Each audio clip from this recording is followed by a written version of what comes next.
And I'm not gonna tell you which one, because I think as queer people, we're entitled to secrets. This is actually coming up on an anniversary of a revolutionary thing that happened to me, which was hitting a parked car near my job. Yeah. And I'll explain why. I did leave my insurance, because no justice, no peace, am I right? But I had to really think about it, okay, because hear me out. On June 28th, 1969, Marsha P. Johnson threw a shot glass at Stonewall. I'm gonna just take a sidebar here. How fucking lit was the brunch at Stonewall if people are throwing shit? That must have been so fucking fun. Okay, anyways, threw a shot glass, started the Stonewall, and started the gay rights movement, okay? A mere 20,094 days apart is when I hit a parked car. I see, it's starting to click for some of you, okay? What if me hitting a mid-sized sedan in a Lake Oswego parking lot was the start of a equally gay but kinda stupid revolution?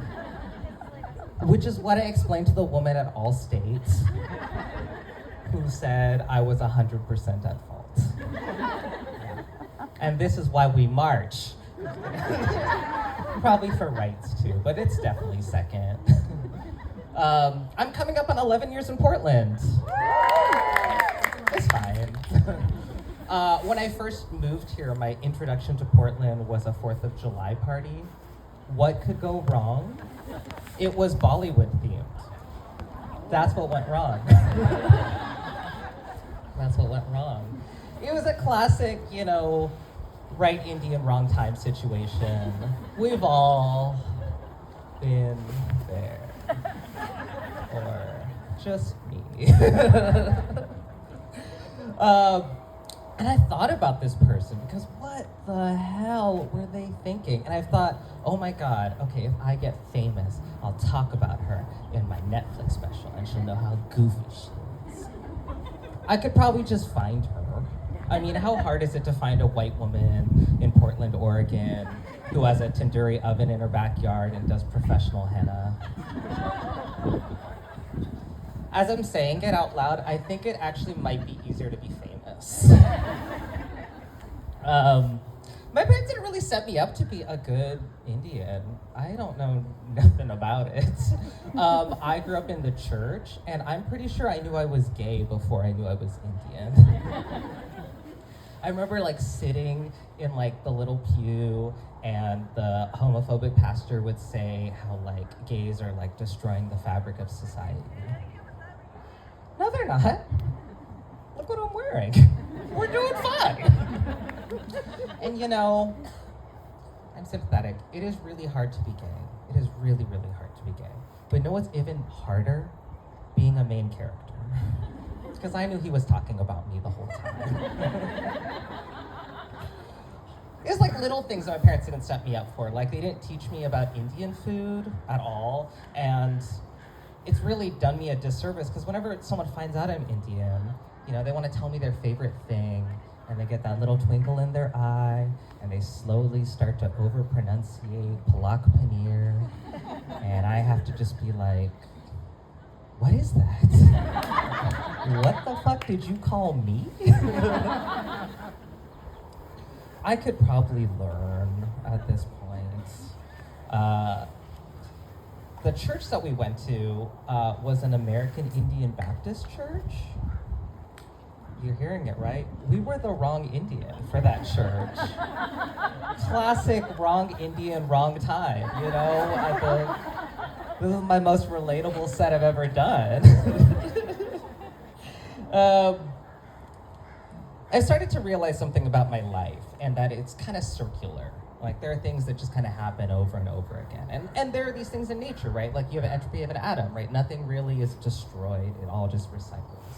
And I think there are moments like that in my life. I was at this gay party, and I qualify it that way because it was fun.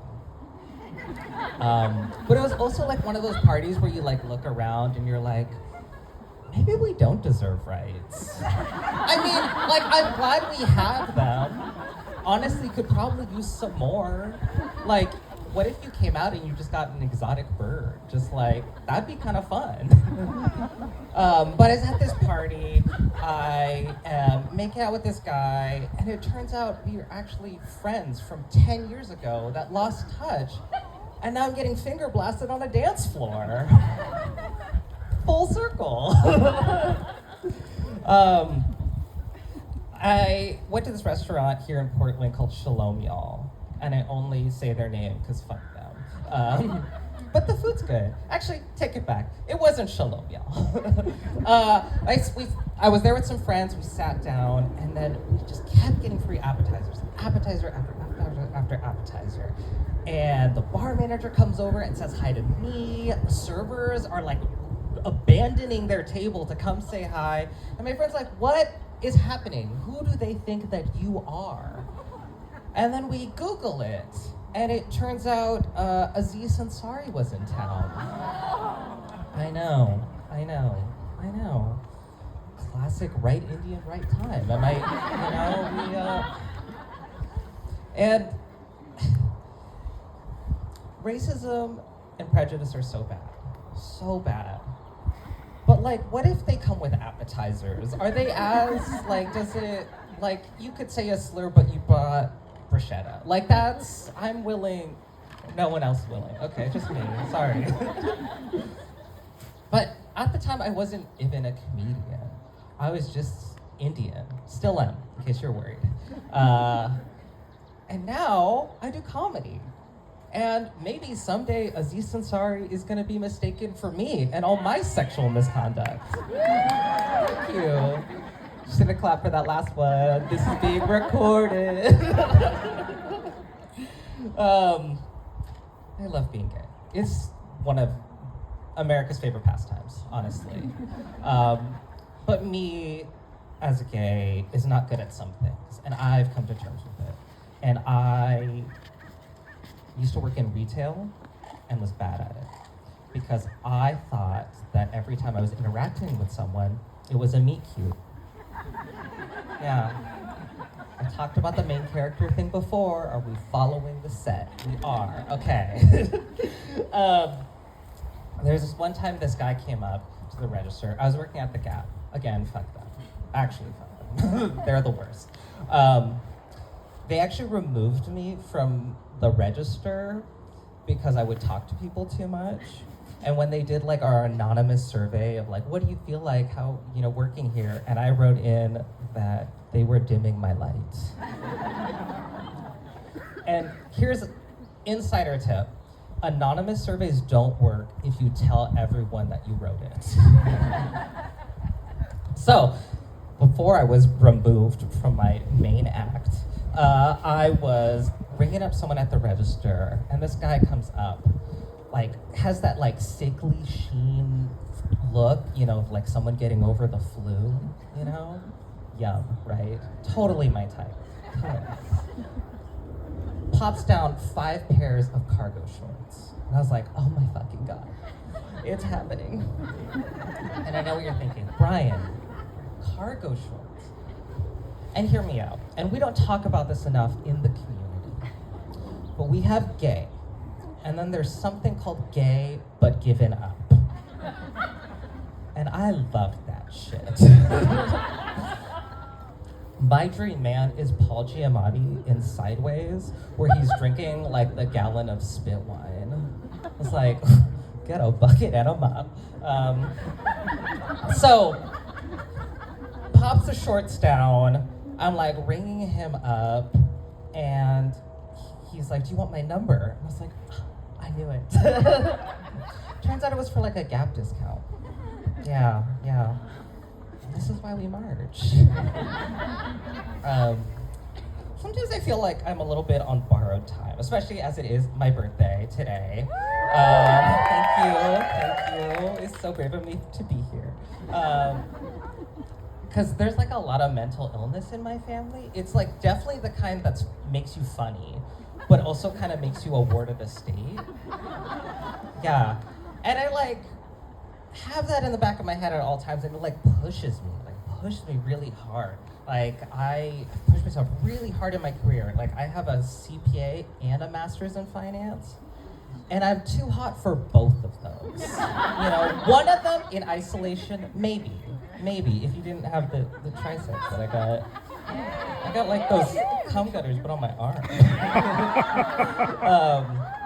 And I've sort of done that with comedy a little bit because tomorrow is my year doing this, and I'm performing for you beautiful people. Thank you. I should be like doing this in the parking lot of a Plaid Pantry. I shouldn't be here. This is lovely. But it's been sort of good for me because I've been a loving long-term relationship for now 13 years with my husband. He's in the back. Don't acknowledge him. He's done nothing. Eyes up here, people.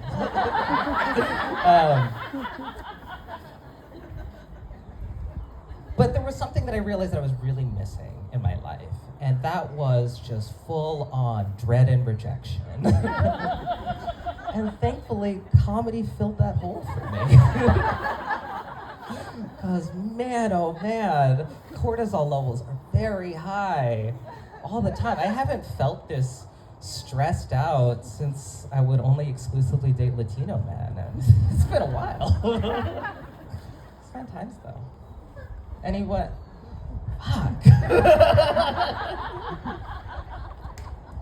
I do love my husband. He's really like a wonderful human being. He is like very practical. I say he's like a very like golden retriever of a man, and we work really well in our life in that I'm the most important person in both of them. Yeah, but he's like very good and practical. There was this time, so we live in like a nice neighborhood, which is like weird to say, but I love people of color succeeding, especially me. And we in our neighborhood have this thing, so you know the Nextdoor app, right? Yeah. So we have something in our neighborhood, kind of like the Nextdoor app, that I call the White Fright Hotline. It's sort of like, okay, if you have extra cherry tomatoes, you'll throw it out to the group chat. No one cares. Except they do care with the cherry tomatoes. That's a weird thing. But like this one time, someone was like, okay, the back door of my garage got opened or whatever, and I'm scared. And no one responded. And here's why. Because we're all sitting in our home, unmurdered. Why would we go to your murder? Doesn't make sense.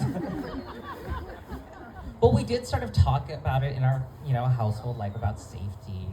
And so we sort of talked about, like, could we get a gun? And I couldn't do that because I've been a vegetarian for 20 years. And they take your card away. And truly, there's nothing more threatening than the endorphin high I get from bragging about not eating meat products, honestly. We talked about getting like a taser or something, for safety. But I found myself instead looking up sex furniture because I think I might have undiagnosed ADHD. And I'll just kind of leave you guys on this one. So a lot of the stuff was about, a lot of the images were like a cis-het white couple, and they say, spice it up in the bedroom. And I take offense with that because y'all worked really hard for Spice to not use it. So instead, I'll offer you guys this. You guys should Cracker Barrel it in the bedroom. You can use that one. Thank you so much. This has been so